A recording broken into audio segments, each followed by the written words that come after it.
I'm going to show you how to scan for vulnerabilities in my home lab. So I'm going to use the Tenable Nessus Essential. You can download and install it. Though you will not have all the features, you need to upgrade before. So this is the interface of it. So if you want to run any scan, you can just click on run new scan and then you set it up. But what I'm going to do now is to click on new scan.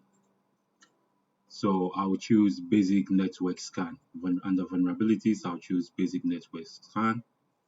Once I click on it, I have the basic settings here. So you can schedule it. You can turn it on here and then you schedule it to run automatically. And then you have assessment here, you have report, you can go through it and then define your settings. So here under general, what I'm going to do is to, let's say, demo. I'll name my scan demo. So just say scan my Windows Server. So Windows Server 2022, and then I'll leave it. So this folder is where your scan will be saved, and then the target system. So I'll put the IP address of my target system. So I'll go to my virtual machine. This is my Windows Server. So you can see my Windows. This is the name of the computer, the domain, then the IP address. So I'm going to copy the IP address and put it there. You can also do command prompt and then IP config to get your IP address. So it's 192.168.1.2. Right. So the next settings we are going to do, we are going to do a credential scan. This is very, very important because when you do the credential scan, it helps you to get all the latest scan, like there's a deep scan of your system. So you're able to get the accurate results of your scan. So here, if you want to scan a Linux, if you want to do a credential scanning for a Linux machine or Windows, so I'll click on Windows. And then here I'll leave the authentication method to password. And then the username, I'm going to put the username of my domain controller. So admin, administrator, and then the password, I'll put the password for my computer. And then the domain is musa.com.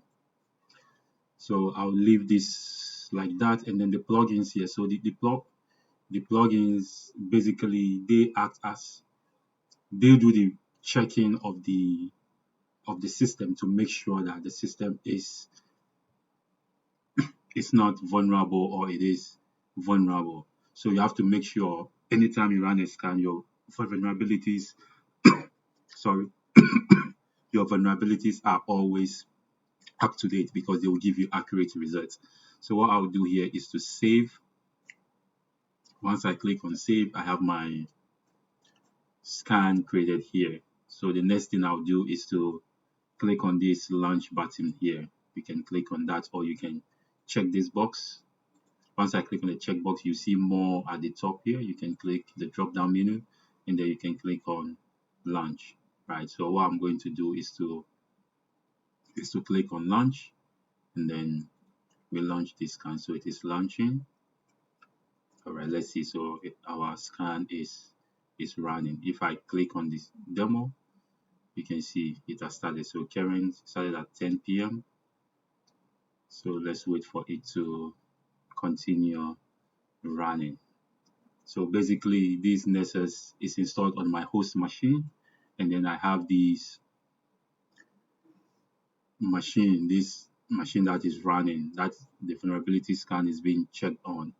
This is my domain controller in my virtual environment. So you can see it's running. Here you can see the dashboard, like it is giving you whether it is critical, high, medium, low information. So you can see the policy, basic network scan, status, it's running. So we have the severity base, that's the CVS score, the common vulnerability scoring. We have the scanner and then we have the time. So here we have vulnerabilities, we have the host, So yeah, basically it is running. So far, we don't have any. All what has been scanned is info. So we'll wait for it to continue. It's going to take some time. I'll get back to it. So as the scan continues, you can see we've started discovering some low vulnerabilities. So we'll wait for it to finish and then we'll be able to see the final result.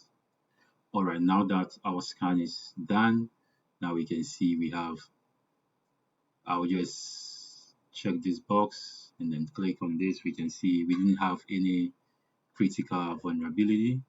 We have high, we have mixed, and then we have, so mixed, if we click on it, to give us medium and some info, right? So if you click on the vulnerability, it gives you details of the vulnerability, the risk information, gives you the plugin details, and then yeah, so basically we can see the ports here, and then it tells you what the vulnerability is about. Now let's go back and then see the high. So you can see win verified trust signature validation. So common vulnerability exposure 2013-3900 mitigation, enable set pattern check. So we can see it gives you a description of it, the solution, how you can remediate this vulnerability. So basically, yeah, that's how you run a vulnerability scan. And it is very, very important to make sure your plugins are updated so you do not have any false positive when you run your vulnerability check. So you can export it. You can click export and then so exports are not available in Essential Upgrade to. So I need to upgrade it first. So reports. So reports are also not available because of the version that I'm using, right? So basically, yeah, that's how you can run a vulnerability scan on your system to make sure your your devices or all the applications on your network are all compliant. So if you found this helpful, don't forget to like and share. Follow for more.